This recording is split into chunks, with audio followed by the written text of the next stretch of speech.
वेदान्तलक्ष्मणमुनीन्द्रकृपात्तबोधम् तत्पादयुग्मदरतीर्भवङ्गराजम् त्रय्यन्तयुग्मगतभूरिपरिश्रमन्तम् श्रीरङ्गलक्ष्मणमुनिम् शरणम् प्रपद्ये। श्रीमद्वेदान्तरामानुजमुनिगुरुणाब्धवेदान्तयुग्मम् श्रीपादयोगीश्वरगुरुपदयोरर्पितस्वात्मसारम् श्रीमच्छ्रीरङ्गनाथाभयमुनिकृपया प्राप्तमोक्षाश्रमन्तम् श्रीमद्वेदान्तरामानुजमुनिपुरम् संश्रये देशिकेन्द्रम्।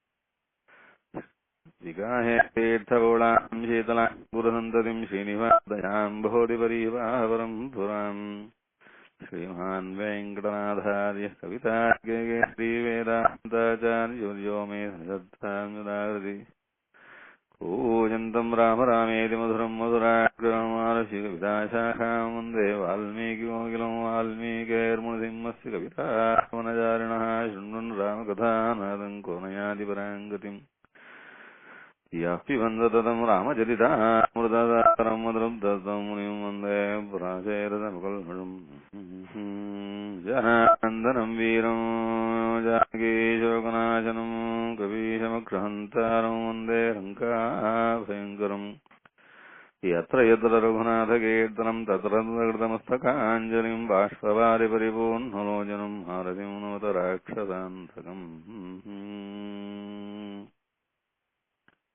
वेदवेद्ये परे वन्दिजाते रजरथात्मजे वेदम् प्राचेरदासीत् साक्षात् रामायणात्मना रामाय रामभद्राय रामचन्द्राय वेदसे रघुनाथाय नाथाय सीतायाः पते नमः। கற்பாதிராமபிராமியல்லாது மற்றும் கற்பரோ புற்பாதலாம் புலரும் வாதி ஒன்றின்றியே நற்பாலையோத்தியில் வாழும் சிராஜரம் பாலும் குய்த்தனன் நான்மகனார் பெற்ற நாட்டுளே ஊனில் மேயாவினி உறக்கமோடுணர்ஜினி மேயாய்ந்தும் நீ அவற்றுள் நின்ற தூய்மை நீ பானினோடு மண்ணும் நீ வளங்கடல் பயனும் நீ யானும் நீ அதன்று எம் பிரானும் நீ ராமனே.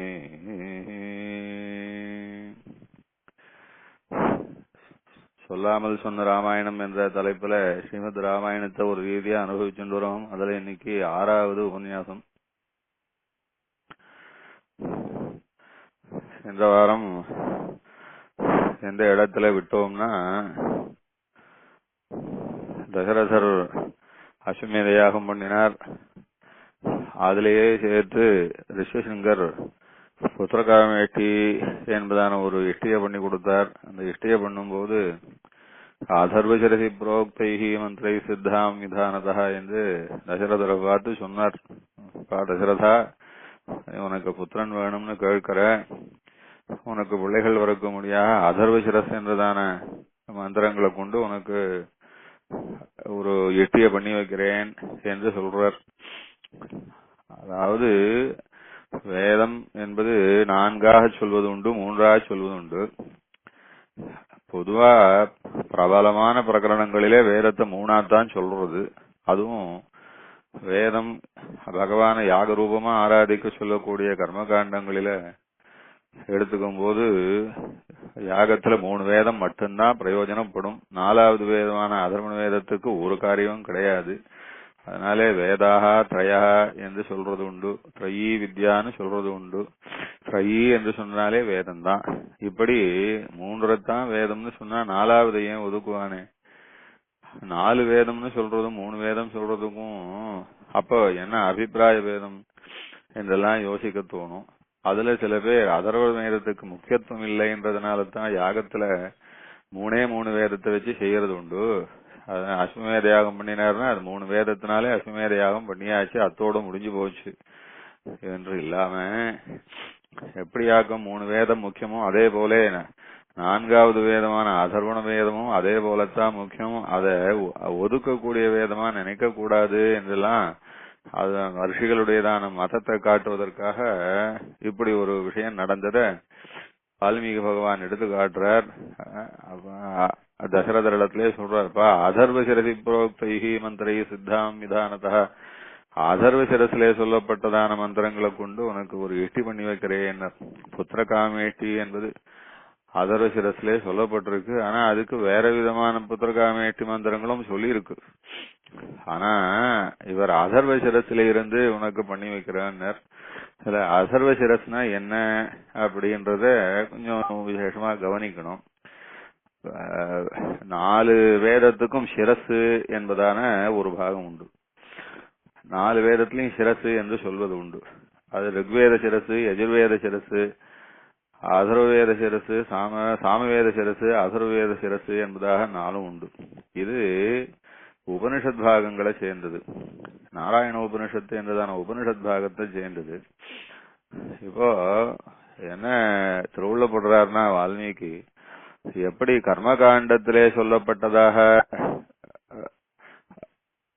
3 வேதங்களையும் எடுத்து அசுமேதாரியாக பண்றாளோ அதே போல உபனிஷத்துகளிலே சொல்லப்பட்ட மந்திரங்களும் கூட பெரிய பலனை எல்லாம் கொடுக்கும். உபனிஷத்து அதுவும் அதர்வணவேத உபனிஷத்து என்று 4வது அதர்வண வேதம் என்று சில பேர் தள்ளுவது உண்டு. இன்னும் சில மீமாம்சகால் இருக்கா. அவர் மீமாம்சகர்கள் என்ன பண்ணுவா, உபனிஷத்தையே ஒத்துக்கவே மாட்டாவ, உபனிஷத்துக்கே வரமாட்டாவ. அவளுடைய விசாரம் எல்லாம் இந்த கர்மகாண்டம் என்று சொல்லும்படியான பாகத்தோட நின்று போயிடும். அப்படி சில பெரிய வாதங்கள்லாம் உண்டு. இன்னும் கொஞ்சம் விளக்கமா சொன்னா, நமக்கு விசிஷ்டாத்வைத சித்தாந்தம் இல்லைன்னா அத்வைத சித்தாந்தம் இல்ல துவைத சித்தாந்தம் இப்படி எல்லாம் நாம் சித்தாந்தம் பண்ணியிருக்கா இல்லையா, இதுதான் வேதத்தினுடைய கருத்து என்று சொல்றோமே. இது வேதாந்தத்திலே சொல்லப்பட்ட கருத்து என்பது முக்கியம். வேதத்திலே சொல்லப்பட்டிருந்தாலும் வேதத்திலே என்ன சொல்லித்தோ அது பகவத் ஆராதன ரூபமான கர்மாக்களை சொன்னால், அதற்கு மேலே வேதத்திலே சொல்லப்பட்ட பிரம்மத்தை தியானம் பண்ணுவது எப்படி என்று உபாசிப்பது என்பது வேதாந்தங்களிலே சொல்லப்பட்டிருக்கு என்று சொல்லி அதைத்தான் உபனிஷத்து என்பதாக கொண்டாடி உபனிஷத்துக்களிலே சொன்ன விஷயத்தை தான் பிரம்மசூத்திரம் என்று வியாசர் சுருக்கமாக சூத்திரம் பண்ணி கொடுத்து இப்போ பெரிய பிலாசபியா உலகத்துல எல்லாரும் ரொம்ப படிச்சு ரொம்ப விசாரம் பண்ணி மதங்கள் எல்லாம் உண்டாக்கி வச்சிருக்காளோ இல்லையோ, இதுல அடிப்படையா ஒரு தள்ளு போட்டு தள்ளினாவா மீமாம்சகள். என்ன சொல்லினா, வேதாந்தம் என்பதெல்லாம் தேவையே இல்லை, அதெல்லாம் பின்னால் வந்தது. அதனால உபனிஷத்துக்கள்லாம் எங்களுக்கு பிரமாணமா நாங்க எடுத்துக்கவே தேவை கிடையாது. எது வேத பாகமா இருக்கோ, ருக்வேதம் எதிர்வேதம் சாமவேதம்னு கர்மகாண்டமா இருக்கோ அது மாத்திரம்தான் எங்களுக்கு தேவை என்று அப்படித்தான் மீமாம்சக மதம் பண்ணிருக்கா. அந்த மதங்கள்ல சொல்லுது எப்படி பௌத்த மதம் ஜெயின மதம் இந்த மாதிரியான வேதத்துக்கு புறம்பான மதங்கள் உண்டோ, அதே போல வேதத்திலேயே வைதிகர்களுக்கு கொஞ்சம் இஷ்டமில்லாத மதங்கள்லாம் கூட உண்டு. அதுல இந்த மீமாம்சக மதத்துல வேதாந்த பாகத்தை தள்ளினா அதையெல்லாம் பதில் சொல்றா போல இந்த வாக்கியத்தினாலே சாதிக்கிறார் வால்மீகி பகவான். 3 வேதம் தான் உசத்தி, 4வது வேதம் தேவையில்லை. அதர்வண வேதம் ரொம்ப எளப்பமானது.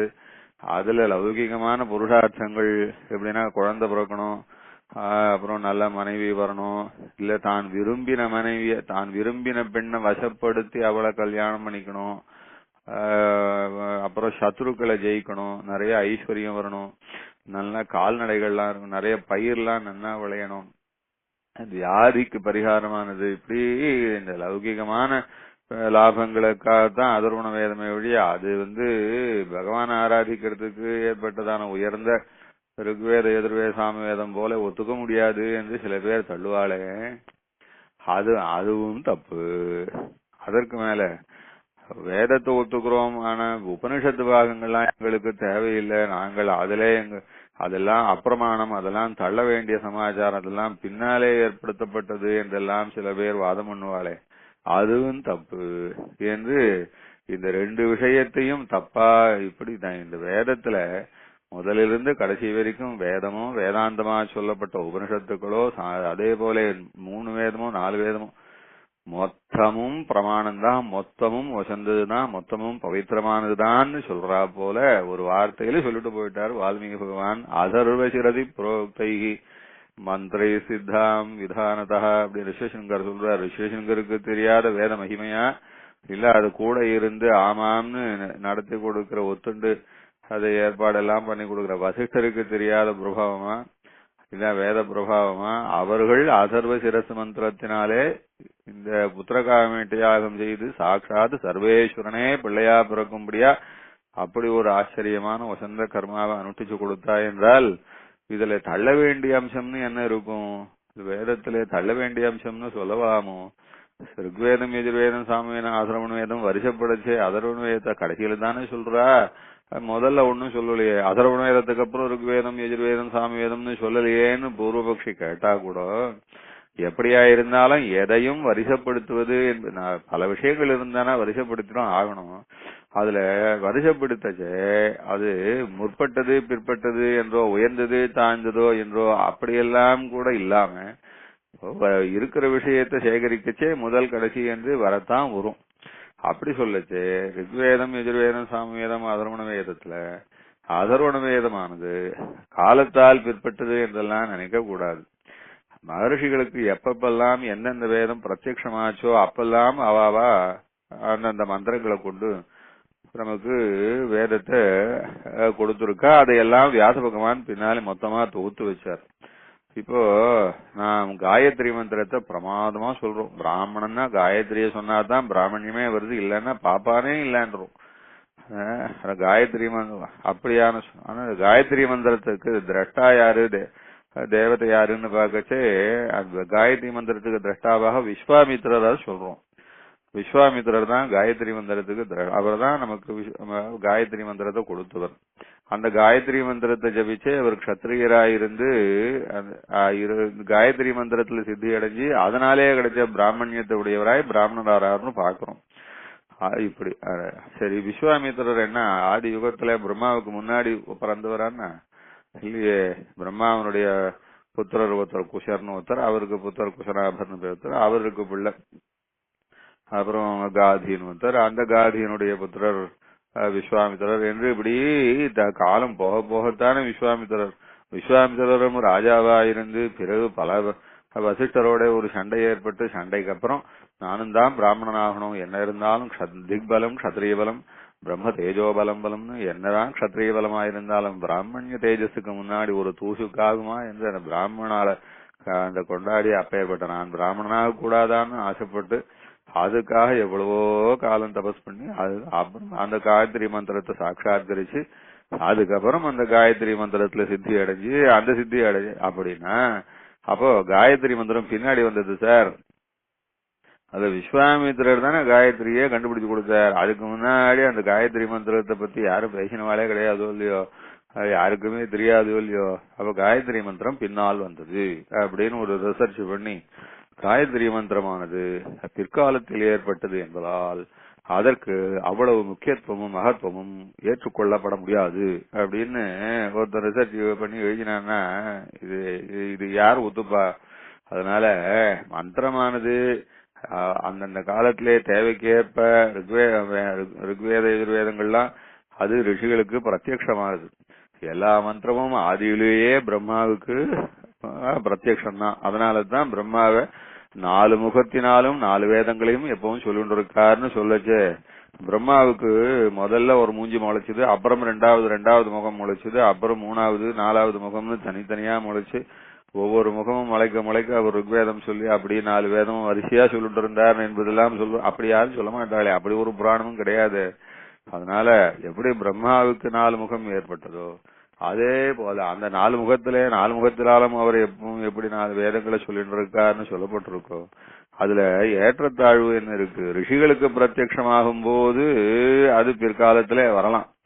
இப்ப காயத்ரி மந்திரத்தை இப்ப காயத்ரியினாலதான் அர்க்கியம் விட்டு இருக்கோம். நம்ம விஸ்வாமித்திரர் காயத்ரியை சொல்லி அர்க்கியம் விடுறதுக்கு முன்னாடி ரிஷிகள் எல்லாம் எந்த மந்திரத்தினாலே அர்க்கியம் விட்டு இருந்தா சரி, அப்ப ஒரு கேள்வி வருதோ இல்லையோ, அப்ப அவெல்லாம் பிராமணால் கிடையாதா என்றால் இந்த காயத்ரி மந்திரமானது பிராமணியத்தை தருவது போல மற்ற மந்திரங்களுக்கு அவ்வளவு பிரபாவத்தை இசையாம காயத்ரிக்கு அவ்வளவு பெருமையை கொடுத்து அது விஸ்வாமித்திரர் சித்தி அடைஞ்சதுக்கு அப்புறம் சர்வ பேரும் இதே மந்திரத்தினாலேயே அர்க்கியம் விடுவதும் காயத்ரியை ஜபிப்பதும் பிராமணிய சித்தி அடைகிறதும் என்று ஏற்பட்டிருக்கு. அதுக்கு முன்னாடி யாரும் சந்தியாவந்தனமே பண்ணலையா சுவாமி அப்படின்னா எல்லா காலத்திலும் சந்தியாவந்தனாதிகள் உண்டு. அதுக்கு உண்டானதான மந்திரங்கள் உண்டு. ஆனா விஸ்வாமித்திரருக்கு பிறகு இந்த மந்திரத்தை கொண்டே சந்தியாவந்தனம் பண்ணுவது என்றதானது ஏற்பட்டிருக்கு என்று சொன்னா இதுல ஒன்றும் விரோதம் கிடையாது. அதுபோல மந்திரங்கள் முன்னே பின்னே சித்திக்கிறது கிடைக்கிறது என்பதை கொண்டு அதனால இதெல்லாம் பிற்பட்டது என்ற அர்த்தம் கிடையாது. எப்பவும் சனாதனமான வேதத்திலே எப்பவும் சாஸ்வதமான அனாதியாக அழிவில்லாத இருக்கிற மந்திரங்கள் அந்த ரிஷிகளுக்கு அவளுடைய தபோபலத்தினாலே கண் பார்வைக்கு கிடைக்கும் போது பின்னாலே ஏற்பட்டது என்று வேணா சொல்லலாமே ஒழிய இது அனாதையான வேத மந்திரங்களிலே இதுக்கு முன்ன பின்ன என்று அதனாலே மகத்துவத்தை குறைச்சு பார்க்கறதுக்கு ஒண்ணும் இல்லை என்பதெல்லாம் அப்படி வெளி சொல்வது போல சொல்றார். ரிஷிகளுடைய மதத்தை சொல்றார், வசிஷ்டருடைய சம்மதத்தை சொல்றார், ரிஷசங்கருடைய அனுஷ்டானத்தை சொல்றார். அதர்வ சரதி புரோக்தைஹி மந்திரை சித்தாம் விதானதா என்பதா சொல்லி அது அதர்வ சிரசி புரோக்தைஹி அதர்வ சிரசு என்று மந்திரங்கள் உண்டு. அதுல அதர்வ சிரசு என்ற உபனிஷத்துமே ஒண்ணு உண்டு. இல்லைன்னா இன்னொன்னு அதர்வ சிரசு என்பது என்னன்னா ரிக்வேத சிரசு, யஜுர்வேத சிரசு, சாமவேத சிரசு, அதர்வேத சிரசு என்று 4 விதமான சிரசு மந்திரங்கள் சொல்லப்பட்டிருக்கு. அதுல என்ன விசேஷம் தெரியுமோ இல்லையோ அப்படின்னா வேதம் எல்லாம் யாரை சொல்வது என்று பார்க்கும்போது நிறைய சூக்தங்கள் இந்திர சூக்தம், வருண சூக்தம், யம சூக்தம், நாசதீய சூக்தம், அந்த எல்லா தேவதைகளை பத்தியும் சூக்தம் வரும். என்ன சுவாமி வேதம்னா பெருமாளையே சொல்றதா நினைச்சுட்டு இருக்கோம். அதுல பார்த்தா எல்லா என்னென்னோ தேவதைகள் எல்லாம் சொல்லித்தானே சூக்தம் இருக்கு. அதுதானே இப்போ ஹோமங்களும் பண்றா. இந்திராய சுவாகா, சூர்யாய சுவாகா இப்படித்தானே போயிட்டு இருக்கு என்றால் அதுக்கு தாத்பரியமாக வேதத்துக்கெல்லாம் தாத்பரியம் என்னன்னா எந்த தெய்வம் எந்த தேவதையா இருந்தாலும் அந்த தேவதை பெருமாளுக்கு உட்பட்டதாயும் பெருமாளே அந்தர்யாமியாயும் அந்த தேவதையை உபாசிச்சாலும் அந்தர்யாமியான பெருமாளுக்குத்தான் அது உபாசனமாகும் என்றெல்லாம் வேதாந்தத்திலே நிர்ணயம் பண்ணி கொடுத்திருக்கா. அதுல வேதம் பெருமாளைத்தான் சொல்றது. வேதம் நாராயணன் தான் ஆதி காரணம், நாராயணன் தான் சர்வம், நாராயணன் தான் அந்தராத்மா, நாராயணனை காட்டிலும் பரதத்துவம் கிடையாது, நாராயணனே பரம உபாசியன் என்றெல்லாம் நிர்ணயித்து சொல்லுவதான இந்த ரிக்வேத சிரசு, யஜுர்வேத சிரசு, சாமவேத சிரசு, அதர்வேத சிரசு என்று 4 பாகங்கள் இருக்கு. இந்த 4 பாகங்களுடையதான முக்கியத்துவத்தை உணர்த்துவது போல சாதிக்கிறார் இங்க. அதர்வ சிரசி புரோக்தைஹி மந்திரை சித்தாம் விதானதா என்பதாக. அதாவது என்ன விஷயம்னா இப்போ ரிக்வேத சிரசு என்று அது என்ன சொல்றது அப்படின்னு பார்த்தா இந்த ரிக்வேத சிரசை கொஞ்சம் கவனிச்சோம்னா தெரியும். அது எப்படி சொல்றதுன்னா நாராயணாத் பிராணோ ஜாயதே மனசர்வேந்திரியாணி ச கம் வாயுர்ஜோதிராப பிருத்வி விஸ்வஸ்ய தாரிணி நாராயணாத் பிரம்மா ஜாயதே நாராயணாத் ருத்ரோ ஜாயதே நாராயணாத் இந்திரோ ஜாயதே நாராயணாத் பிரஜாபதி பிரஜாயதே நாராயணாத் துவாதசாதித்யா ருத்ராவசவः सर्वाणि छन्दागुंसि नारायणादेव समुत्पद्यन्ते नारायणात् प्रवर्तन्ते नारायणे प्रलीयन्ते एतत् ऋग्वेदशिरोधीते. ரிக்வேதத்துக்கெல்லாம் முடிவான தாத்பரியம் என்னன்னா இப்படி நாராயணனிடமிருந்தே எல்லாம் உண்டாருது. ஜீவாத்மாக்களும் நாராயணனுடைய சிருஷ்டி தான், அதே போல பஞ்சபூதங்களும் நாராயணனுடைய சிருஷ்டி தான். ஏன் சாட்சாத் சிருஷ்டிகர்த்தா என்று சொல்லப்படுபவரான பிரம்மாவும் நாராயணனுடைய சிருஷ்டி தான், சம்ஹாரகர்த்தா என்று சொல்லப்படுபவரான ருத்ரனும் நாராயணனுடைய சிருஷ்டி தான், இந்திரன் முதலான தேவதைகளும் நாராயணனுடைய சிருஷ்டி தான். இப்படி சர்வமும் நாராயணனுடைய சிருஷ்டி தான் என்று நாராயணனே சிருஷ்டிகர்த்தா என்று சொல்லி முடிக்கிறது ரிக்வேதம். அத ரிக்வேத சிரஸ் என்பதாக சொல்வது. அப்படியான மந்திரங்கள் அது ஒரு விதமான மந்திரம். அடுத்தது யஜுர்வேத சிரசு என்பதாக உண்டு. அது என்னன்னா அத நித்யோ நாராயண பிரம்மா நாராயண சிவச்ச நாராயண சக்கரச்ச நாராயண காலச்ச நாராயண திசச்ச நாராயண விதிச்ச நாராயண ஊர்த்வஞ்ச நாராயண அதச்ச நாராயண அந்தர்வஹிஷ நாராயண. இப்படி போகும். என்ன சொல்லிட்டுன்னா இப்படி நாராயணன் தான் பிரம்மாவும் நாராயணன் ரிக்வேத சிரசுல சொல்லச்சே பிரம்மாவை சிருஷ்டிச்சவர் நாராயணன், ருத்ரனை சிருஷ்டிச்சவர் நாராயணன், பஞ்சபூதங்களை சிருஷ்டிச்சவர் நாராயணன் அப்படின்னு சிருஷ்டிகர்த்தாவா சொல்லிட்டு யஜுர்வேத சிரசுல சொல்லச்சே சாட்சாத் நாராயணனே தான் அவரேதான் சிவனாயும், அவரேதான் பிரம்மாவாயும், அவரேதான் இந்திரனாயும், அவரேதான் காலமாயும், அவரேதான் திசைகளாயும், அவர்களேதான் விதிசைகளாயும், அவர்தான் ஊர்துவமாயும் கீழாயும் உள்ளே இருப்பவரும் அந்த எல்லாம் நாராயணன் தான் சுவாமி.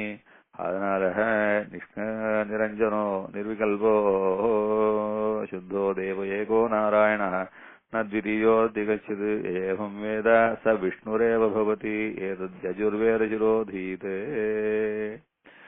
இப்படி சொல்லி நிஷ்கலோ நிரஞ்சனோ நிர்விகல்போ என்பதால் இப்படியாக்கும். இப்படி நாராயணனை பத்தி சொல்லிட்டு இப்போ ருக்வேதமும் நாராயணனுடைய பெருமையை சொல்லி எல்லாம் நாராயணனாலே தான் உண்டாகப்பட்டது. யஜுர்வேதமாயிருந்தாலும் சர்வமும் நாராயணமயம் என்பதாக சொல்லிட்டு, அதே போல சாமவேத சிரசில வச்சேதான் நாம் சொல்லும்போதான இந்த வசந்ததான மந்திரம் சாத்து மலையில எல்லாம் வச்சுட்டு இருப்போம். எல்லாருக்கும் தெரியும் இந்த மந்திரம்.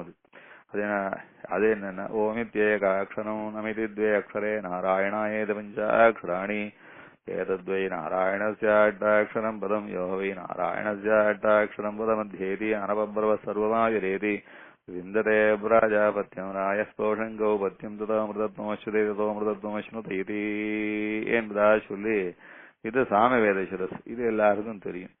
இதுல சொல்லச்சே விசேஷமாக அந்த நாராயணனுடைய பெருமையை சொல்லும் மந்திரமாக இது படிக்கிறது. நாராயணனுடைய பெருமையை சொல்லக்கூடிய திருவட்டாட்சர மந்திரம் இருக்கு. அந்த திருவட்டாட்சர மந்திரமானது எல்லா விதமான விசேஷத்தையும் கொடுக்கும். இது எல்லா விதமான புருஷார்த்தத்தையும் கொடுக்கும். இது நல்ல ஆயுச கொடுக்கும் என்பதெல்லாம் சொல்லி இது மந்திரத்தினுடைய பெருமையை சொல்லி இப்படி திருவட்டாட்சரத்தை சொல்றது. இதே போல அதர்வ சிரசு என்பதான ஒண்ணு. அதுல சொல்லச்சே பிரத்யகானந்தம் பிரம்ம புருஷம் பிரணவஸ்வரூபம் அகார உகாரம் அகார யுதி தானேகதா சமபவத்வதேதோமிதி முக்தாமுச்சதே லோகே ஜன்ம சம்சார பந்தனாத். ஓம் நமோ நாராயணாயேதி மந்திரோபாசக வைகுண்டபுவனம் கமிஷ்யதி புண்டரீகம் விஜானசனம் தஸ்மாத் தரிதாசமாத்திரம் என்பதா சொல்றது. இது அதர்வேத சிரசு என்பதா சொல்றது. இந்த அதர்வேத இதத்தான் இங்க எடுக்கிறார் அவர். அதர்வ சிரசு என்று இன்னொரு உபனிஷத்து இருக்கு. ஆனா இங்க திருவட்டாட்சரம் சொல்லப்பட்டிருக்கோ இல்லையோ, இந்த திருவட்டாட்சரத்தை இதுல சொல்லப்பட்ட இந்த மந்திரங்களை கொண்டு நான் உனக்கு ஒரு புத்திரகாமேஷ்டி பண்ணி வைக்கிறேன். ஏன்னா திருவட்டாட்சரத்தினாலே கிடைக்காத புருஷார்த்தம் கிடையாது. எவ்வளவு 60,000 வருஷமா குழந்தை பிறக்கலான்னாலும் வந்து திருவட்டாட்சரம் சர்வசாதகமான மந்திரம். அது திருவட்டாட்சரத்தினுடைய பெருமையை சொல்லச்சேதான் நம்ம திருமங்கை ஆழ்வார் அப்படியே ஒரே பாசுரத்தினாலே சுருக்கமா இது என்னத்தை தான் கொடுக்காது. குலந்தரும் செல்வன் தந்திடும் அடியாறுபடுதுயர் ஆயினவெல்லாம் நிரந்தரம் செய்யும் நீள் விசும்பொருளும் அருளோடு பெருநிலமொழிக்கும் வலந்தரும் மற்றும் தந்திடும் பெற்ற ஆயின செய்யும் நலந்தரும் சொல்லை நான் கண்டு கொண்டேன் நாராயணா என்னும் நாமம். மூலமந்திராதிகாரத்திலே திருவட்டாட்சரத்தினுடைய பெருமை அதனுடைய பிரபாவம் அபாரமானது என்றும் அதனாலே சித்திக்காத விஷயங்கள் இல்லை என்னும் சுவாமி தேசிகன் எல்லா வேத மந்திரங்களிலேயும் அதிலும் இன்னும் எந்த பகவன் மூர்த்திகளா இருக்கக்கூடிய எந்த மூர்த்தியை சொல்லக்கூடிய மந்திரமாயிருந்தாலும் சாட்சாத் பெருமாளையே விஷ்ணுவே நேரடியா பரமபதநாதனையே சொல்லக்கூடிய மந்திரங்கள் எதுவாயிருந்தாலும் திருவட்டாட்சரத்தினுடைய மகாபிரபாவத்துக்கு ஏகதேசம் ஆகாதுன்னுட்டார். ஏன் விஷ்ணு மந்திரம் வாசுதேவ மந்திரம் கூட திருவட்டாட்சரத்தினுடைய பிரபாவத்துக்கு ஏகதேசம் ஆகாது என்று திருவட்டாட்சரத்தை அப்படி கொண்டாடி வச்சிருக்கார். அதனால அந்த அப்பேற்பட்ட அந்த வசந்த மந்திரத்தினால சாட்சாத் சர்வேஸ்வரனே வந்து பிறக்கும்படியாக உனக்கு ஒரு சிருஷ்டி பண்ணி வைக்கிறேன் என்று இங்க ரிஷிசுங்க சாதிக்கிறார் என்ற விஷயத்த இப்படி நாராயணனுடைய பெருமையும் நாராயணனுடைய பாரமியத்தையும் பெருமாளே வந்து பிறக்க வேண்டியிருப்பதனாலே பெருமாளையே நேரடியாக சொல்லக்கூடியதான அந்த உபாசன மந்திரமான திருவட்டாட்சரத்தினாலே இத சுவாமி தேசிகன் இந்த புத்திரகாமேஷ்டியாகத்தை விசேஷமா செய்து கொடுத்தார் ரிஷிசுங்கர் என்று காட்டுறார். அதுல சுவாமி தேசிகன் திருவட்டாட்சரத்தினாலே என்னென்னலாம் கிடைக்காது எல்லாம் கிடைக்கும். 8 மாமூர்த்தி என் கண்ணன் எண்டி கேட்டரை என் பிரகிருதி 8 மாவரைகள் என்ற என் குணத்தோன் 8னும் என் குணமுதியோர்க்கு 8 மாமலர் என் சித்தி 88 யோகாங்கம் என் செல்வம் 8 மாகுணம் 8 கலைகள் 8 ரதம் மேலதும் 8 இனிமே இந்த பிரபஞ்சத்துல சாதிக்க முடியாததான லாபம்னு ஒன்னும் கிடையாது திருவட்டாட்சரத்தினாலே.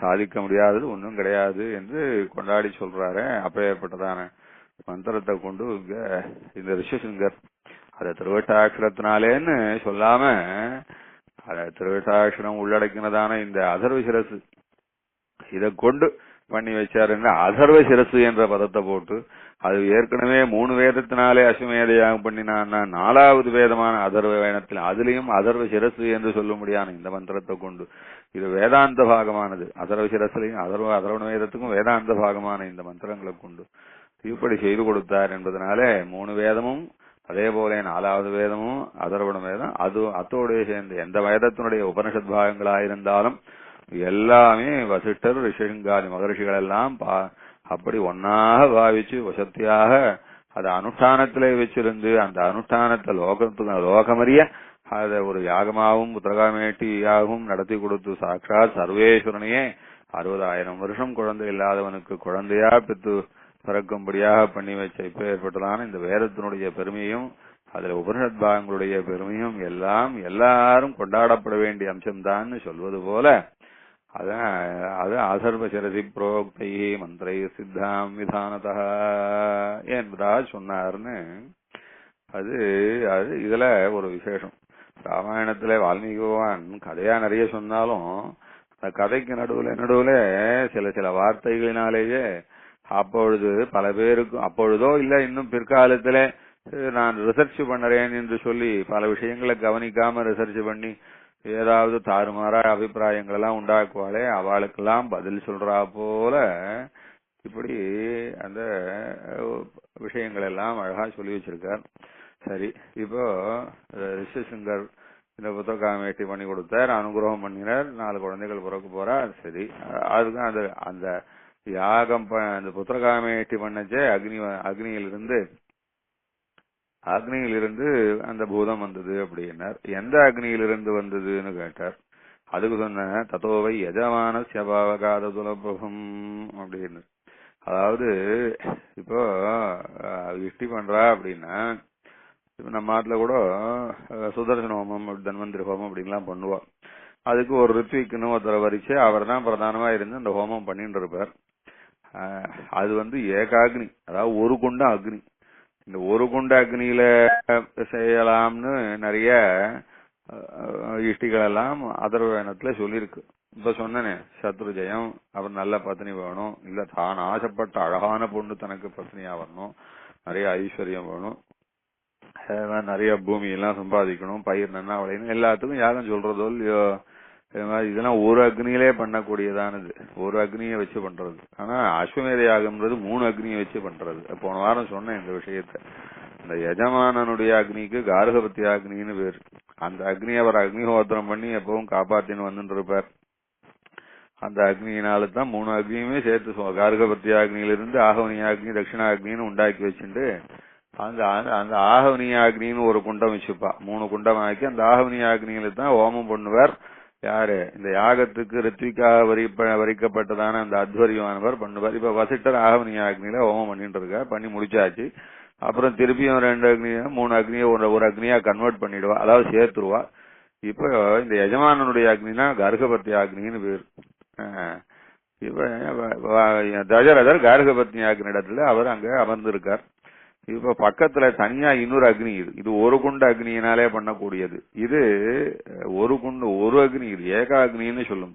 இந்த அக்னியில தனியா ஒரு குண்டம் போட்டு தசரதற்காக புத்திரகாமேட்டி பண்ணிட்டு இருக்கச்சே தத்தோவை எஜமான சியபாவகாரதுலபுரம் அப்படி எஜமானருடைய அக்னியான கார்கபத்திய தசரதருடைய தசரதர் அக்னி குண்ட பக்கத்துல உட்கார்ந்துட்டு இருக்காரு. அங்கேருந்து புஷ்னு ஒரு பூதம் கிளம்பித்தான். ஹோமம் நடக்கிறது ஏகாக்னியில ரிஷசிங்கருடைய அவர் ஹோமம் பண்ணிட்டு இருக்கிற குண்டத்துல ஹோமம் நடந்துட்டு இருக்கு. ஹோமம் நடந்து முடிஞ்ச புஷ்னு பூதம் எங்கேருந்து வந்ததுன்னா அங்க கார்கபத்தி அக்னியிலேருந்து வந்தது. அதாவது அதுவும் போன வாரம் சொன்னேன். இந்த 3 அக்னிக்கு பெருமையா ஒரு அக்னிக்கு பெருமையா திரேதாக்னின்னு சொல்லுவாளே அக்னிஹோத்ராக்னி, அந்த அக்னிஹோத்ராக்னிக்கு தான் அத்தனை பெருமை உண்டு. இந்த ஏகாக்னின்னா அவ்வளவு விசேஷம் கிடையாதோ அப்படியெல்லாம் நினைக்க கூடாது. எல்லா அந்தந்த அக்னியை எப்படி எப்படி உபாசிக்கணும்னு சொல்லுச்சே, இப்படி ஏகாக்னியாயோ திரேதாக்னியாயோ உபாசிக்க சொல்லியிருக்கு. இந்த அக்னியில உபாசிச்சாலும் அந்த அக்னியில உபாசிச்சாலும் அதனாலே பிரீதி அடைவன் சர்வேஸ்வரன் தான். அக்னி என்றதான ரூபத்தினாலே சர்வேஸ்வரன் பிரீத்தி அடைகிறான்றதுனால இது அது ஏதோ திரேதாக்னினோ ரொம்ப விசேஷம், ஏகாக்னினா மட்டம்னு சில பேர் அபிப்பிராயப்படக்கூடாது என்ற அதையும் சொல்லிக் கொடுக்கறா போல. இந்த வைதிகத்திலேயே நிறைய உள்ளுக்குள்ள நிறைய விசாரங்களும் உண்டு, ஏற்றத்தாழ்வுகளை பாவிக்கிறதும் உண்டு. அத சொல்றா போல சொல்றார்.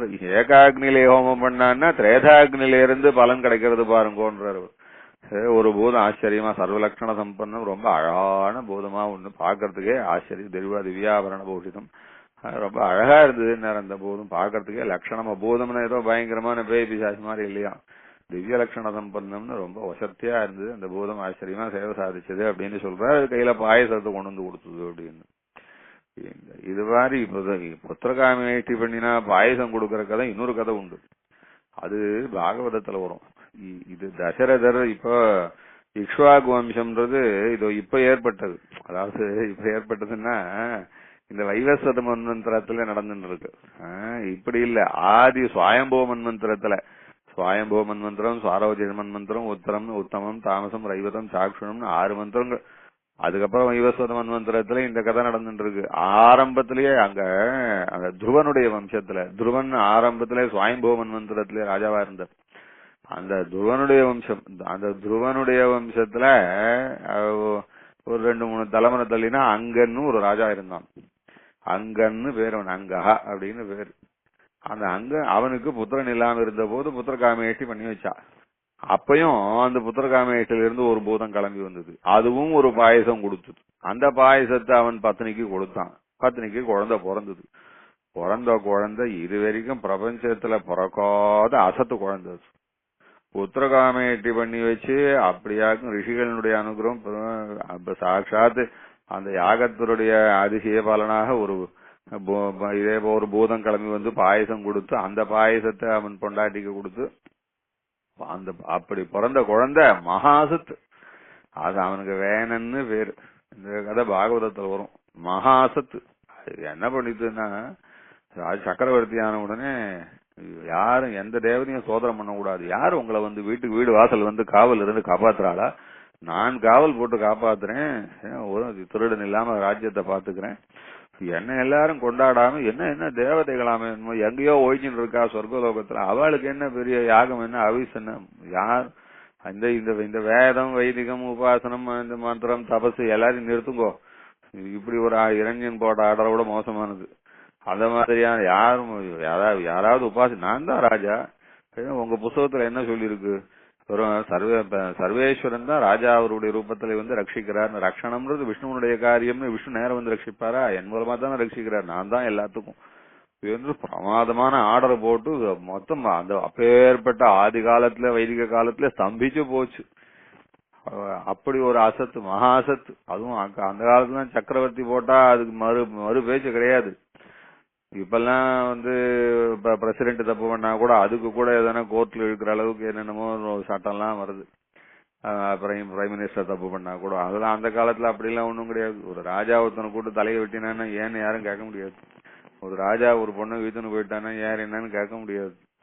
ராஜா பூமி, இந்த பூமி எந்ததான் அப்படின்னு. இப்பெல்லாம் அப்படி கிடையாது. கவர்மெண்ட்ல இந்த பூமி வேணும், இல்ல ரோடு போடணும் அப்படின்னு சொன்னா கேஸ் 25 வருஷம் கேஸ் நடக்கிறது. அப்பெல்லாம் அப்படி இல்ல. அப்ப அந்த மாதிரியாக உயிரா இருந்தாலும் ராஜா ஒப்புத்தண்டா தான் உயிரோடு இருக்க முடியும். அந்த மாதிரியான காலங்கள் இருந்தது போ. இதுக்கெல்லாம் ஆதி காலமான சக்கரவர்த்தி காலத்துல அந்த வேணனை எதிர்த்துன்னு யார் என்ன செய்ய முடியும்? அப்படி இருந்தது. இவ்வளவு அசத்தான பிள்ளை சுவாமி புத்திரகாமேட்டுக்கு பிறப்பானேன் அப்படின்னு. அதான் சொன்னேன். யாகம் பண்ணலாம், குழந்தை பிறக்கலாம், அவ்வளவுதான் அந்த யாகம் அனுகிரகிக்குமே ஒழி அந்த குழந்தை நல்ல குழந்தையா பிறக்கும்ன்றதெல்லாம் கேரண்டி கிடையாது. நல்ல குழந்தையா பிறக்கணும்னு அதுக்கு தனியா ஒரு புண்ணியம் இருக்கணும். குழந்தை பிறக்கணும்னு வேணா ஒரு புண்ணியம் கிடைக்குமே ஒழிய குழந்தை நல்ல குழந்தையா இருக்கணும்னு கிடைக்குமா? அப்புறம் அந்த வேணனுடைய கதை அப்புறம் வரும். ரிஷிகள்லாம் ரொம்ப கோவிச்சுட்டு ஒரு வாட்டி அந்த வேணனை பார்த்து ரொம்ப கோவிச்சுட்டா. வேணனும் ரிஷிகள் இடத்துல கோவிச்சுன்னு விட்டான். அதனால ரிஷிகள் அவனை போட்டு மிரட்டினா அப்படியே செத்து விழுந்துட்டான். செத்து போனா விட்டு அடாடா குழந்தை இல்லாம செத்து போயிட்டானே இந்த பைய, எப்பேற்பட்ட வம்சம் இது, இப்ப ஏற்பட்ட சுவாயம்பவனுடைய வம்சத்துல இப்படி வீணா போயிட்டே வம்சம் குழந்தை இல்லாம சேர்ந்து அந்த வேணனுடைய கைய மத்து போட்டு கடைஞ்சு அந்த வேணனுடைய சரீரத்திலிருந்து ஒரு குழந்தை கிடைச்சதுன்னா பரவாயில்லன்னு அவ அப்புறம் வேற விதமா அவனுடைய மந்திர பிரபாவத்தினாலே வேணனுடைய கையிலிருந்து கைய குடைஞ்சு கைய மத்து போட்டு, அதாவது உள்ளங்கையில மத்த வச்சு குடைஞ்சு அதுல இருந்து ஒரு குழந்தைய உண்டாக்கி பிருது என்று அந்த ராஜா பிருத்திவி. அதனாலதான் பிருது என்ற ராஜா அவ்வளவு வசந்த ராஜா. இன்னி வரைக்கும் பூமிக்கு பிருத்திவி என்று பெயர் வந்திருக்குன்னா அந்த பிருதுவனுடைய ராஜா, அந்த பிருது ராஜா இருந்தாரே அவருடைய பிரபாவத்தினாலே, அவருடைய மகிமையினாலே, அவர் நல்ல விதமா ராஜ்யம் பண்ணினதுனாலே என்று இன்னைக்கும் எப்படி பாரத தேசம்னு பரதனாலே பேர் வந்ததோ அதே போல பூமி பூராவுக்கும் பிருத்திவின்னு பேர் வந்தது அந்த பிருது என்கிற ராஜாவினாலே என்று சொல்லும்படியா இருந்ததுன்னு வரும். சரி, இப்ப புத்திரகாமேட்டி யாகம் பண்ணி மகா அசத்துன்னா பிறந்தது. அதான் அப்பா உனக்கு இஷ்டிய பண்ணி வைக்கிறேன், சாட்சாத் சர்வேஸ்வரனையே நேரடியா உபாசிக்கும் இந்த மந்திரத்தினாலே நல்ல பலனா நல்ல குழந்தையா நாராயணனே பிறக்கும்படியா உனக்கு நான் அப்படி அதுதான் சொல்றாரு. மேதாவீது தத்தோத்தியாத்வானர் அப்படியே கொஞ்ச நேரம் பேசாம தியானம் பண்ணினாராம் இந்த ரிஷிசங்கர். இவனுக்கு தசரதனுக்கு குழந்தை பிறக்கும்படியா இஷ்டி பண்ணி வச்சாலும் இந்த அங்கனுக்கு பிள்ளை பிறந்தா போலே பிள்ளை பிறந்தா என்ன செய்வது? நல்ல குழந்தையா நல்ல விதமா சர்வேஸ்வரன் பிறந்தான்னா லோகத்துக்கு க்ஷேமமா இருக்குமே இதெல்லாம் யோஜனை பண்ணி அதான் கொஞ்ச நேரம் அப்படி பேசாம மௌனமா இருந்து தியானம் பண்ணி 4 வேதத்திலும் எந்த மந்திரத்தினாலே செய்யலாம்னு பார்த்து இந்த அதர்வசரத்திலே சொல்லப்பட்ட திருவட்டாட்சரத்தை கொண்டு இத இந்த உத்தரகாமேட்டி யாகம் பண்ணி வைக்கச்சு அதுல இருந்து அங்கனுக்கு யாகத்துல ஒரு பூதம் கிளம்பி வந்தா இதுவும் இங்கேயும் ஒரு பூதம் கிளம்பி வந்தது. பூதம்னா அதான் முன்னே சொன்னேன், பிசாசுன்னு பயந்துக்கிற மாதிரியான பூதம் கிடையாது. ரொம்ப அழகான திவ்ய லட்சண சம்பன்னம், பாக்குறதுக்கே ரொம்ப நன்னா இருந்தது என்பதாக சொல்றார். அப்ப ஏற்பட்டதான் அந்த பூதம் வந்தது, பாயசம் கொடுத்தது. அப்புறம் பாயசம் இவரா தசரத சக்கரவர்த்தி இவர் பாவம் யாராவது திடீர்னு எதிர வந்தான்னா உங்களுக்கு என்ன வேணும், நான் ஏதாவது ஹெல்ப் செய்யட்டுமா, நான் ஏதாவது ஹெல்ப் பண்ணட்டுமான்னு கேட்கிற சுபாவம் இதே 60,000 வருஷம் இதே தான் பண்ணிட்டு இருக்காரு இவர். அந்த பூதம் வந்த உடனே அதையே கேட்கிறாரு இவர். என்ன அதான் திருக்குறள் சொல்வார், இப்படி ஒருத்தர் இருப்பாராயா, யாரை பார்த்தாலும் என்ன வேணும் உங்களுக்கு, ஏதாவது நான் ஏதாவது செஞ்சு தரட்டுமா அப்படின்னு கேட்கிறவரா இருக்காரு இந்த தசரத சக்கரவர்த்தி. சரி மனுஷாலத்தான் அப்படி சொல்லுவா அப்படின்னு சொன்னான்னா மனுஷாலத்தான் அப்படி சொல்லுவா, பூதம் எதிர் வந்தா கூட, அதுவும் எதிர்பாராத பூதம் வந்தா கூடவா இப்படி சொல்லுவா, என்னமோ தெரியல அவருடைய அதிசயத்தை பாருங்கோ அப்படின்னாரு அவர். பகவன் சுவாகதம் தேஸ்து கிமஹங்கரவாணிதே அப்படின்னு எள்ளா பகவன் எள்ளா ஆச்சரியமா இருக்குது அவருடைய சேவை அப்படின்னு. தத பரந்ததா ராஜா பிரத்யுவாஜ கிருதாஞ்சலி கைய கோப்பின்னு கேட்கிறாராம், கிமஹங் கரவாணி தே அப்படின்னாராம். நான் உங்களுக்கு என்ன செய்யணும் சொல்லுங்க அப்படின்னு கேட்கிறாராம். இப்படி ஒரு ராஜாவா இருக்காரு மகாத்மா, அப்பேற்பட்ட தர்மாத்மா. யாருக்கா இருந்தாலும் சக்கரவர்த்தியா இருக்கிறவர் கொடுத்தே பழகப்பட்டவர். கை என்னால் எடுத்தா கொடுக்கத்தான் தெரியுமே ஒழிய அது அவர் ஏதோ கொடுக்க போற நம்ம வாங்கிக்கிறதுக்காகத்தான் அது வந்திருக்கு அப்படின்னு யாராயிருந்தாலும் பார்த்தா என்ன வாங்கலாம்னு. சில பேர் பெருமாளுக்கு நிறைய உபயம் எல்லாம் பண்ணுவா, தானே எல்லாம் பண்ணிட முடியாது, அது லட்சத்துல கோடியில் ஆகுதுன்னா அவருடைய பார்வையே எப்படி இருக்கும்னா, இவா நானா பிசினஸ் பண்ணா இவா கிட்ட இந்த வசதியா இருக்கிறவாளான்னா இவ கிட்ட ஏதாவது கேட்டு பெருமாளுக்கு உபயோகத்து கேட்கலாமே அப்படின்னு இந்த பார்வையே எப்படி இருக்கும்னா, அப்படி அவகிட்ட என்ன கேட்டுப்பா, அவ கேட்டா கொடுப்பாளோ இல்லையோ, அவ கேட்டா கொடுக்கலாம், அவகிட்ட கொடுத்தா என்ன அவ கொடுப்பா என்று இப்படி கொடுப்பா வாங்கிக்கலான்னு அப்படியே கை ஊறும். அப்படி அந்த மாதிரி சில மனுஷால் உண்டோ இல்லையோ, நல்ல காரியம் தான் பண்றா, அவளுடைய சுவாவம் அப்படி இருக்கோ இல்லையோ. இந்த தசரத சக்கரவர்த்தி சுவாவம் எப்படி இருக்குன்னா, யார பார்த்தாலும் அவளுக்கு ஏதாவது செய்யணுமா, ஏதோ தேவை போல இருக்கு, அவளுக்கு ஏதாவது கொடுக்கணும் போல இருக்கு என்று இப்படி இதே பழக்கப்பட்டவர். இந்த பிசாசு வந்த உடனே, பிசாசுன்னு சொல்லக்கூடாது, அந்த பூதம் வந்த உடனே அந்த பூதத்தை பாரு, பகவன் சுவாகதம் தே தூக்கி மகங்கரவாணிதே அப்படின்னு. உங்களுக்கு என்னன்னு உங்களுக்கு ஏதாவது நான் செய்யணுமா அப்படின்னு கேட்கிறாராம். அதான் அதிசயமா இருக்கு தசரதுடைய அப்பேற்பட்ட வசந்த தசரத சக்கரவர்த்தி. அவருக்கு அந்த பூதமானது சொல்லச்சே, இந்த அற்புதமான பூதம் இதந்தோ நிருபசார் தூல பாயசம் தேவ நிர்மிதம் பிரஜாகரம் கிரகாணத்துவம் தன்யம் ஆரோக்கியவர்தனம். அதான் ரொம்ப முக்கியமான பாயிண்ட். ஏன்னா பிரஜாகரம் கிரகாணத்துவம் தன்யம் ஆரோக்கியவர்தனம்.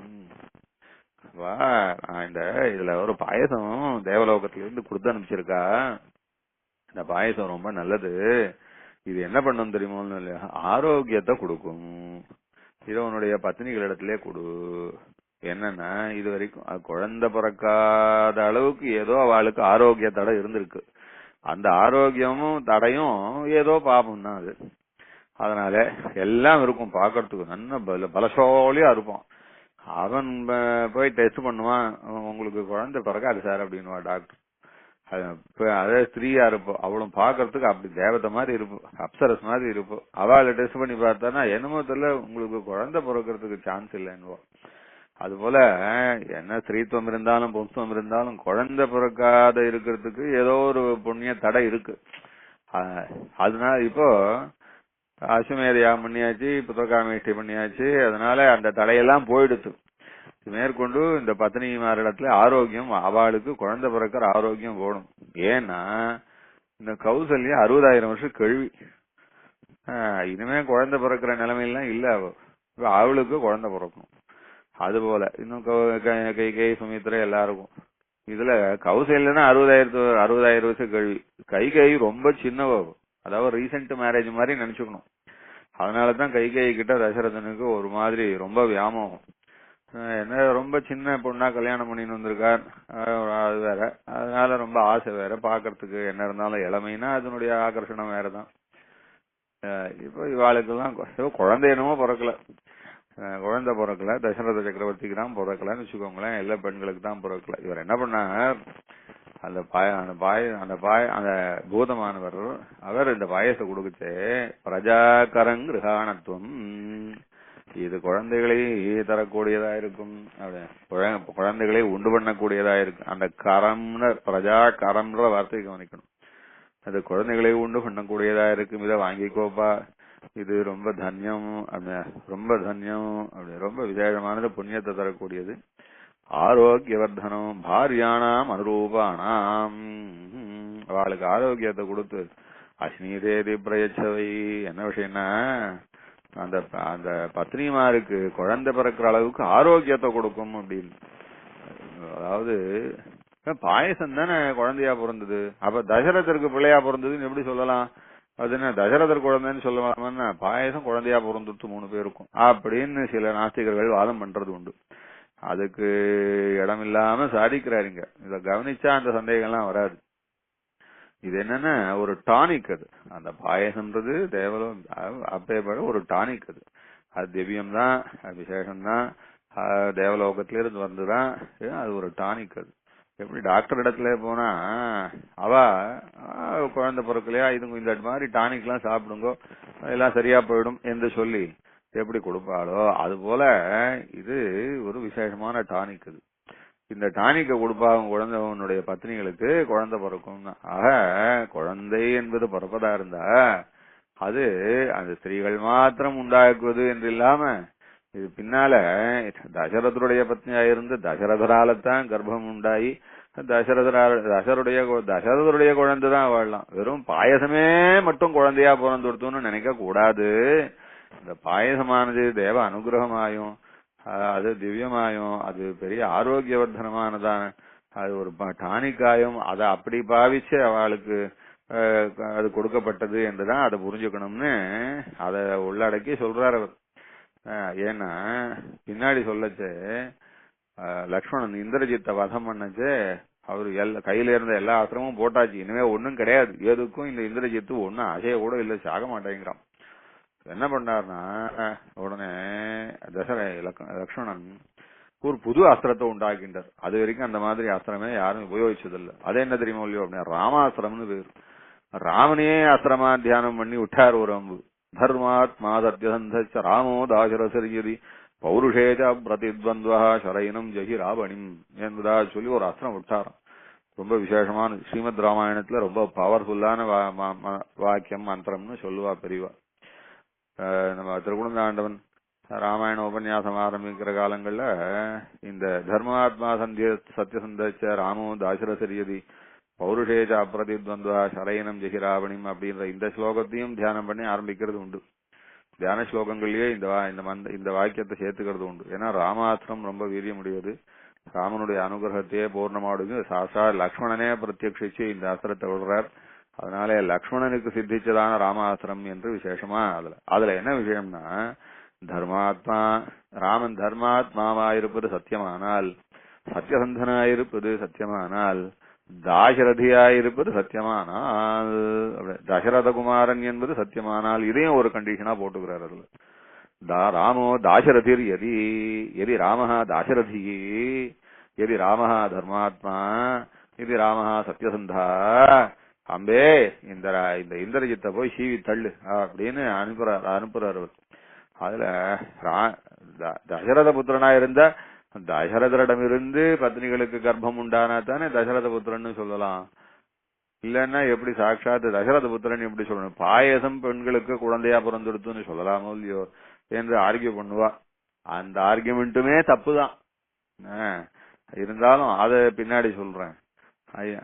அதனால தசரதருக்கு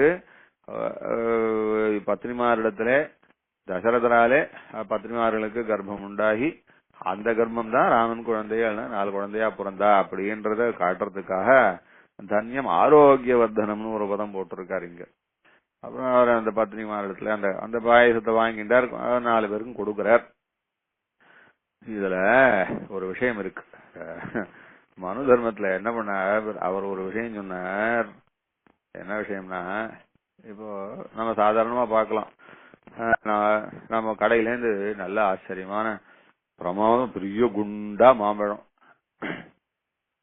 மாம்பழத்தை வாங்கிட்டு வந்து சாப்பிடுவோம். பார்த்தோம்னா இந்த மாம்பழத்தை நாமே ஆத்துலயே மரம் வச்சு இந்த கொட்டையை போட்டு பிரமாதமா வரவழிச்சு நல்ல எருவெல்லாம் போட்டு இப்படி வளர்த்தோம்னா பின்னாடி நமக்கும் குழந்தைகளுக்கும் சாஸ்வதமா மரம் நிறைய வருஷத்துக்கு பெரிய பெரிய பழமா கிடைக்கும்னு நினைச்சிட்டு அந்த கோட்டையெல்லாம் நடுவா. ஒரு கோட்டை கூட முளைக்காது. இது நடுவுல இந்த கோட்டையை இந்த பையன் என்ன பண்ணும், ஒண்ணு அது தூக்கி அடிக்கும், அது போய் பக்கத்தாத்துல போய் விழுந்துடும். பார்த்தா பக்கத்தாத்து மரம் அதுல முளைச்சு பிரமாதமா வந்துடும். 10 கொட்டையை நட்டு ஒண்ணு கூட வராது. ஒரே ஒரு கொட்டையை தூக்கி அடிச்ச கொட்டை பக்கத்தாத்துல பிரமாதமா வந்துடும். இப்ப அந்த பக்கத்தாத்துல முளைக்கிற மரம் யாருக்கு சொந்தம்? நாங்க தான் சார், நாங்க தான் அன்னைக்கு கொட்டையை போட்டோம். அதனால தயவு செய்து அந்த மரத்துல இருக்கிறது எல்லாம் எங்களுக்கு தான் சொந்தம் சார் அப்படின்னு இந்த கொட்டையை தூக்கி அடிச்சவா சொல்ல முடியுமா? யாருடைய தோட்டத்துல எது முளைக்கிறதோ அவளுக்கு தான் அது சொந்தம். அது போல சில நியதிகள்லாம் உண்டு. இப்போ தசரத சக்கரவர்த்திக்கு சொந்தம் இந்த பத்னிமார். சரி, அந்த க்ஷேத்திரம் அப்படின்னு க்ஷேத்ரி அப்படின்னு சொல்றது. இந்த சம்பந்தம் இருக்கோ இல்லையோ, பதி பத்னி சம்பந்தத்தை சொல்லச்சு க்ஷேத்திரம் க்ஷேத்ரி பீஜம் பீஜி அப்படின்னு அப்படி சொல்றது உண்டு. இப்ப தசரதருடைய பிள்ளை விளையும் க்ஷேத்திரம் தசரத பத்னிகள். அதனால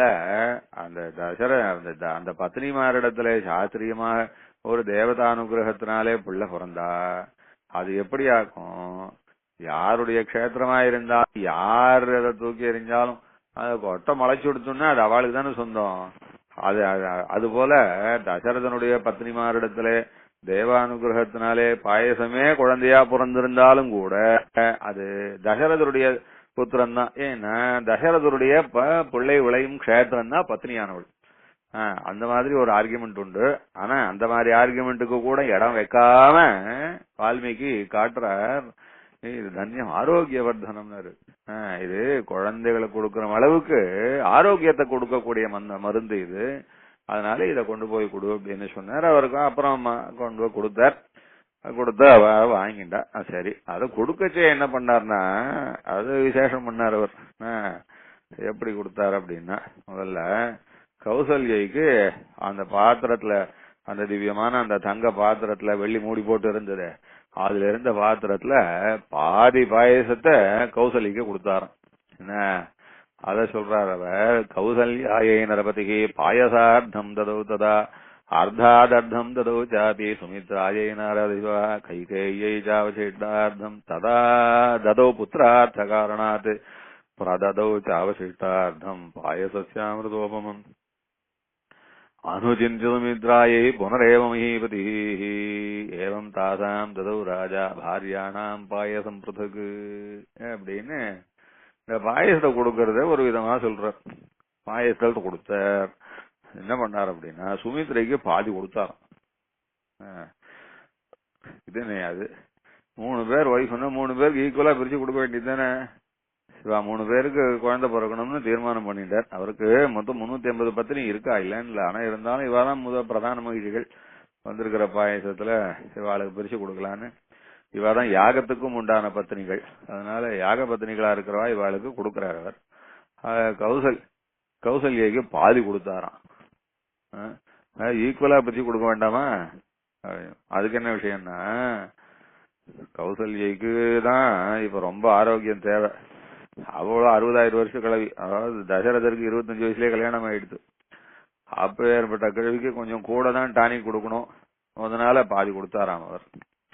பாதி கொடுத்தா விட்டு அடுத்தது சுமித்ரைக்கே கொடுக்கிறார் அவர். கைகைக்கு கடைசியா கொடுக்கிறார். கைகை ரொம்ப யங்கு, அதான் 3வது பத்தினி அவ, அதான் கடைசி பத்தினி அவ. பரதன் 2வது பிறந்தனாலே கைகை 2வது பத்தினி அப்படின்னு நினைக்க கூடாது. அது கைகை தான் கடைசி பத்தினி. அதான் ரொம்ப யங்கு அவ, அதான் ரொம்ப இப்பதான் ரீசெண்ட் மேரேஜ். அதனால்தான் தசரதருக்கு அவள் இடத்துல ரொம்ப ஆசை. இதுல 2வது சுமித்ரைக்கு கொடுக்கிறார். சுமித்ரைக்கு கொடுக்கச்சா என்ன பண்ணார்னா அவ என்ன இருந்தாலும் கொஞ்சம் சின்னவ தானே, அதனால அதுல பாதி கொடுத்துட்டார். என்னது, கௌசல்யக்கு பாதி கொடுத்தா விட்டு மீதி என்ன பாதி உண்டோ அதுல பாதினா 1/4 பாகம். அந்த 1/4 பாகத்தை சுமித்ரைக்கு கொடுத்துட்டார். சாப்பு சரி போனா போகுது. அப்ப மீதி 1/4 பாகத்து கொடுத்துட வேண்டியது தானே. 4 பிரிச்சு கொடுத்தாதான் 4 குழந்தை பிறக்கும்னு அவர் என்ன கண்டாருன்னா, எப்படி 4 குழந்தை பிறக்க போறதுன்றது ஆசீர்வாதம். அப்புறம் 4 வாட்டிக்கு பிரிச்சு கொடுத்தாதான் 4 வாட்டி பிரிச்சு கொடுத்தார். அப்புறம் அதனாலே அவளுக்கு 4 வாட்டி குழந்தை பிறந்தது எல்லாம் இருக்கட்டும். அதுல இந்த கௌசல்யக்கு பாதி கொடுத்து முடிச்சாவிட்டு அது மீதி பாதியிலே பாதி 1/4 பாகத்தை சுமித்ரைக்கு கொடுத்தார். அப்புறம் பார்த்தானா மீதி கைகைக்கு 1/4 பாகம் கொடுக்கலாமோ இல்லையோ, பார்த்தா கொடுக்கல. அந்த 1/4லே பாதி கொடுக்குறார், அதாவது 8ல 1 பாகம். இது என்னையாது, கௌசல்ய மொத்தத்துல பாதி கௌசல்யக்கு, 8ல 1 பாகம் கைகைக்கு. ஆம்பியாளா இருந்தா சண்டை போட மாட்டா, ஏன்னா அவளுக்கு மட்டும் நிறைய கொடுக்குறேன், எனக்கு மட்டும் கொஞ்சமா கொடுக்குறேன் அப்படின்னு. சாதாரணமா இது மாதிரி பங்கு போடுச்சே சமமா கொடுத்தா தானே பிரச்சனை இல்லாம இருக்கும். என்னதான் இருந்தாலும் இல்ல, தசரதர் சொன்னதா அவள்லாம் கேட்கிறவா ரொம்ப சமத்தான பத்தினிகள்னா அப்படிலாம் ஒன்னும் நினைச்சிட முடியாது. கைகை எவ்வளவு சமத்துன்றதெல்லாம் தெரியுமே இல்லையா. இப்ப எதுக்காக இப்படி கொடுக்குறாருன்னா, இல்ல அப்ப சமத்தா இருந்தா கைகைன்னு சொன்னாலும் சொல்லிக்கலாம், அது இருக்கட்டும் விஷயம். கௌசல்யாய் பாதி கொடுத்தார், அப்புறம் சுமித்ரை 2வது வயசு அவளுக்கு அதுல பாதி கொடுத்தார். ஏன்னா வயசுக்கு தகுந்த மாதிரி டானிக் வேணும்னு கொடுத்தார்.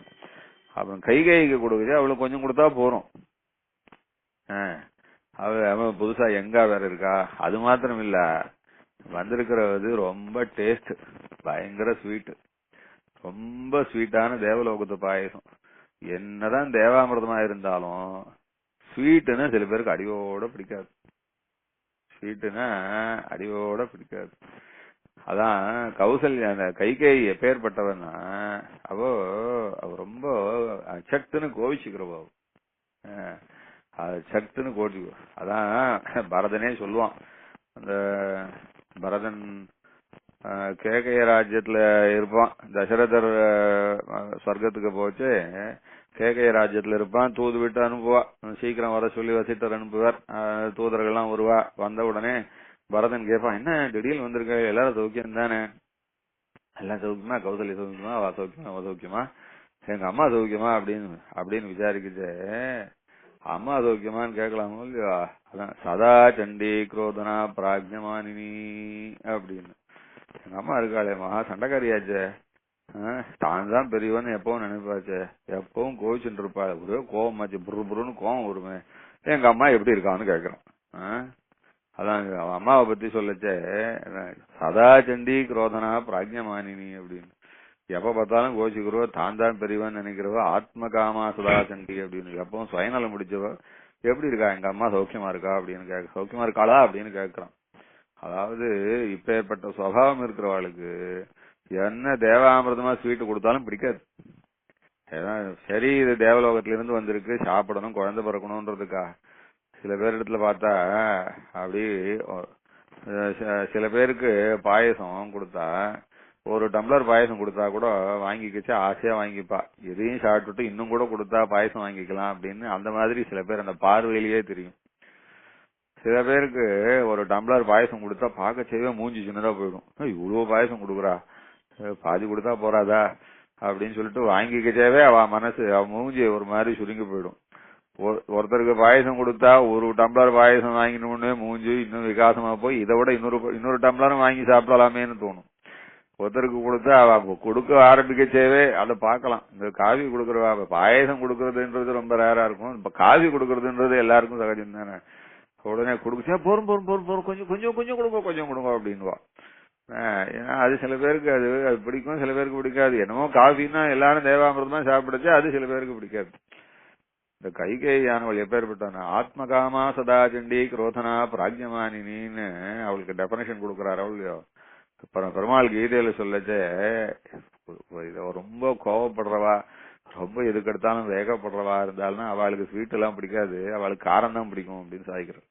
அதாவது சத்வகுணம் ரஜோகுணம் தமோகுணம்ன்ற அதை விவரிச்சுட்டு வரைச்சே சாத்விகமான ஆகாரம்ன்றது சில பேருக்கு பிடிக்கும், ராஜசமான ஆகாரம்ன்றது சில பேருக்கு பிடிக்கும், தாமசமான ஆகாரம்ன்றது அப்படி சில பேருக்கு பிடிக்கும் அப்படின்லாம் சொல்லின்னு வரைச்சே ரொம்ப புளிப்பா இருந்ததுன்னா அதெல்லாம் தாமசமான அவளுக்கு தாமச குணம் இருக்கிறவாளுக்கு புளிப்பு ஆகாரம் பிடிக்கும், ராஜசமா இருக்கிறவாளுக்கு காரமா ரொம்ப பிடிக்கும், சாத்விகமா இருக்கிறவாளுக்கு தித்திப்பு ரொம்ப பிடிக்கும்னு சாட்சியன் வரும். அப்படி இது இப்ப ஏற்பட்டவன்னா தேவலோகத்து பாயசமா இருக்கட்டும் இருந்தாலும் அது நிறைய கொடுத்தா அவளுக்கு பிடிக்காது. அதனால அதை அப்படி கொடுக்க வரைச்சவே அவளோட முகத்தை பார்த்து முகத்திலேயே கண்டுபிடிச்சிருவாரு. அதனால கைகைக்கு அந்த மீதிய கால் பாகத்தை கொடுத்துருக்கலாம். சுமித்ரைக்கு கொடுத்த கால் பாகத்துக்கு அரை பாகத்துக்கு சுமித்ரைக்கு கொடுத்தது கால் பாகம், மீதி காலை கொடுத்துருக்கலாம் இல்லையோ. அது கொடுக்க வரைச்சவே கைகையனுடைய முகபாவத்தை பார்த்து சரிதான் கொஞ்சம் கொடுத்தா போறோம், இப்ப பின்னாடி வெய்ய போறாளேன்னு அது கொஞ்சோண்டு கொடுத்தாராம். இப்ப கொடுத்தா திருப்பி மிந்தி போச்சு. இது மிந்தி போன உடனே இதை என்ன பண்ணலாம் அப்படின்னா, சரி கௌசல்யக்கு ஏற்கனவே பாதி கொடுத்தாச்சு, குறைச்சு கொடுத்தது சுமித்ரைக்கு தான், கைகையா கொடுக்கறதுக்கு முன்னாடியே போறோம்ன்ற மாதிரி பாக்குறா. அதனால அது கொடுத்து மீதி இருக்கிறத சுமித்ரைக்கே கொடுத்துடலாம்னு சொல்லிட்டு சுமித்ரைக்கு கொடுத்தார். இப்படி 4 விதமா கொடுத்தார். இத சொல்லச்சே சொல்றார் அனுச்சிந்திய சதர்மாத்மான யோஜனை பண்ணிதான் கொடுத்தாராம் அவர். அனுச்சிந்திய சுமித்ராயை புனரேவ மகாமதின்னு யோஜனை பண்ணாராம். இப்படி யோஜனை பண்ணி யாருக்கு எவ்வளவு கொடுக்கலாம்னு யோஜனை பண்ணி அவளுக்கு கொடுத்து அப்புறம் சுமித்ரைக்கு திருப்பி 4வது அந்த பாகத்தை கொடுத்து சுமித்ரைக்கு கொடுத்தாருன்னு இவ்வளவு விஷயம். இதனால அது 4 விதமா 4 பேர் 4ஆ கொடுக்க வேண்டும்படி ஆயிடுத்து அப்படின்னு. இந்த மாதிரி சூக்ஷ்மங்கள்லாம் இருக்கு. கம்பராமாயணத்துல என்ன பண்ணார், இந்த சூக்ஷ்மத்தை அவர் ஆராயில போல இருக்கு. அவர் என்ன பண்ணார், பாயசமா வந்தது இதை கொடுத்தா 3ஆ தானே கொடுக்கணும், ஏதோ 4ஆ கொடுத்துட்டார். சரி இது கொஞ்சம் எல்லாருக்கும் பெலாட்டபிளா இருக்கணும் அப்படின்றதுனால அந்த பூதம் வந்தது. அந்த பூதம் அந்த பாத்திரத்துல அப்படி இதுவா இருந்தது, பிரசாதமா வச்சிருந்தது. பாயசம் இல்ல பிரசாதம். அந்த பிரசாதமா இருந்தது. பார்த்த 3 பத்தினி இருக்கான்னு சொல்லிட்டு தசரத சக்கரவர்த்தி அந்த பிரசாதத்தை வாங்கி 3ஆ பிரிச்சார். அது 3 உண்டையா பிரிச்சார். ஒரு நல்ல தங்க தட்டுல வச்சு 3 உருண்டையாக்கி அது 3 உருண்டைய ஒரு ஒருத்தருக்கு கொடுத்தார். சமமா தான் கொடுத்தார். அவர் ஒன்னும் பிரிச்சு கொடுக்கணும்ன்ற அதான் ஏத்த தாழ்வுலாம் பார்க்கல. ஆனா இருந்தாலும் கொடுத்தா விட்டு கூட அந்த பிரசாதம் அந்த உண்டையிலிருந்து சிந்தின பிரசாதம் இருக்கோ இல்லையோ, அது சிந்தின அதை வழிச்சு சரி அவர் சுமித்ரைக்கு கொடுக்கலான்னு சொல்லி கொடுத்தார். அதனாலதான் அது 4 விதமா 4 வாட்டி கொடுத்த மாதிரி ஆயிடுச்சு. அதனால 4 குழந்தையா பிறந்தது அப்படின்னு கம்பர் அப்படி ஒரு பாவிச்சு சொல்றார். ஆனா அது ஏதோ அவருடைய இமேஜினேஷன் அது அப்படின்னு சொல்லி அதை விட்டுடணுமே ஒழிய இருக்கிற விஷய சூக்ஷ்மார்த்தம் என்னன்னா தன்யம் ஆரோக்கியவர்தனம்னு சொல்லி இருக்கிறதுனால கௌசல்யக்கு ஆரோக்கியம் தேவை அதிகமா தேவைன்றதுனால அவளுக்கு பாதியும், அடுத்தது சுமித்ரை அவளுக்கு மீதி இருந்ததுல பாதியும் கொடுத்தா கைகைக்கு கொடுக்க போச்சேவே அவ முகத்தை தித்திப்பு சாப்பிட பிடிக்காதவன்றதுனால அவளுக்கு கொஞ்சமா கொடுத்துட்டு மீதி இருந்ததை திருப்பியும் சுமித்ரைக்கே கொடுத்துட்டார். ஏன்னா கௌசல்யக்கு நிறைய கொடுத்தாச்சுன்றதுனால சுமித்ரைக்கே கொடுத்தாரு என்பதா சொல்லி எப்படி ஒரு அர்த்தம் பண்ணினா இந்த இடத்துல 4 பேருக்கு ஏன் கொடுக்க முடியாச்சு, 3 பேருக்கு 4 வாட்டியா கொடுத்தாத சொன்னது என்னன்னு ஆயிடுத்து அப்படின்னு. இப்படி பாயசம் கொடுத்தாச்சு.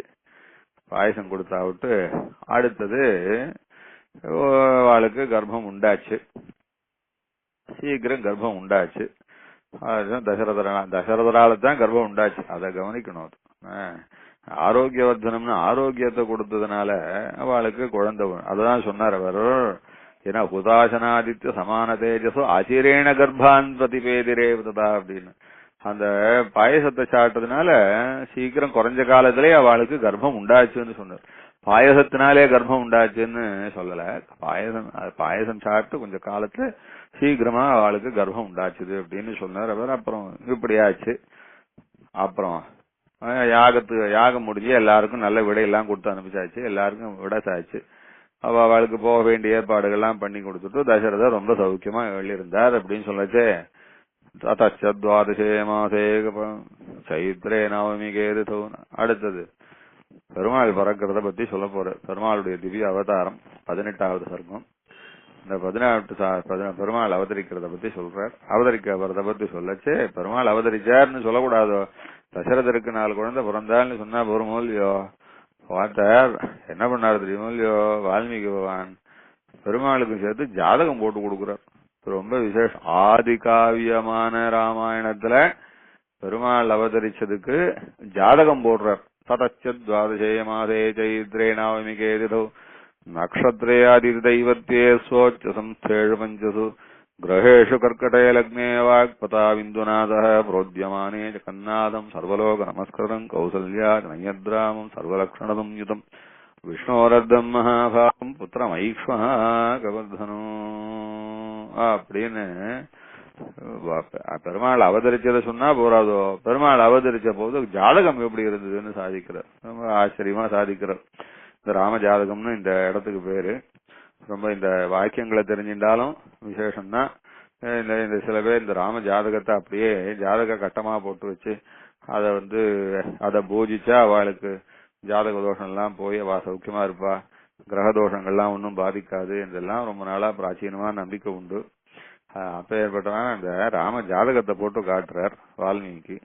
இது என்ன திதியில பிறந்தார், என்ன நட்சத்திரத்துல பிறந்தார், ஜாதகம் எந்த மாதிரி இருந்தது அப்படின்னு சொல்லி இந்த விஷயங்கள்லாம் இன்னும் கொஞ்சம் விசேஷமா அடுத்த உபன்யாசத்துல வச்சுக்கலாம். வேலை இருக்கு. கவிதார்க்க சிம்மாய கல்யாண குணசாலினே ஸ்ரீமதே வெங்கடேஷாய வேதாந்த குரவே